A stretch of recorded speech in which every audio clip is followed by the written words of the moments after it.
You were doubted a few years ago, and you came back. Now you're back with a bang. What kept you going? Me? I don't know. I just like doing what I do. And I was always busy with one thing and another, usually artistic pursuits. They didn't necessarily manifest themselves in a vast public way, but nonetheless, plenty of work going on. This was really kind of cool to slip back into the saddle, and it's kind of like riding a bicycle again. You never forget it. Of course, the landscape of film has changed a lot. One doesn't have the luxuries one used to have. It's you get smaller budgets and less time, which is a real challenge. The other thing about Mr. Desmond, which again, he's a pacifist, like the Passion of the Christ. He told the story of a pacifist, but your other characters are mainly Avengers. Yeah. They fight back. Where does Mel Gibson stand on in the spectrum? In the spectrum? Well, listen, I think anybody has a modicum of sanity has to agree that they hate the idea of war and aggression. There are such things as just wars. There are other wars that are not just at all.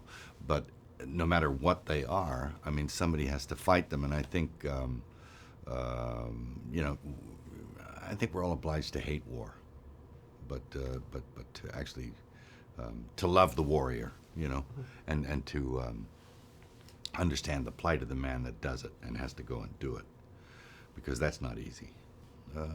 I think this film kind of shows you a level above it, of an individual who goes into a hellish conflict, refusing to participate in the essential nature of what it is, killing one another, and but rises above that, and in a situation that is so bad that it reduces most men to animals, he kind of maintains his equilibrium and his higher self. It's a personal gift from the United States government designed to bring death to the enemy. Well, I'm sorry, Sergeant. I can't touch a gun. You don't kill. No, sir. Quite a bit of killing does occur in war. Private Doss does not believe in violence. Do not look to him to save you on the battlefield. But in case of Desmond, his religion stops him from going to war. But we know that religion has caused a lot of wars. Well, so where do you think religion stands when it comes to war? Is it force of peace or force of war? Well, I think you're talking about the difference between religion and faith, okay? Okay. Yes. It's faith in something good and something higher than yourself, which is humility, is what Desmond had. Apart from his religion, I mean, specifically, he was a Seventh-day Adventist.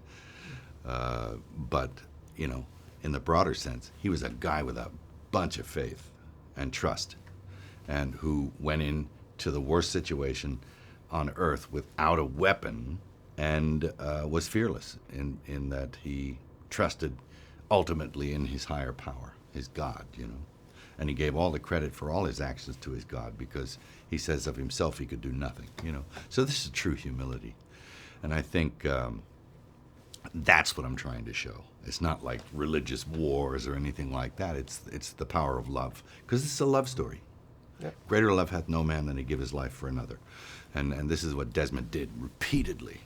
So that's my story anyway. I'm sticking to it. That's why I admire about it. And I think in these times, oh my God, it's like the world is going mad. It's blowing up. I mean, there's wars, and as they say in the Bible, there'd be wars and rumors of wars, and it's looking like that, isn't it?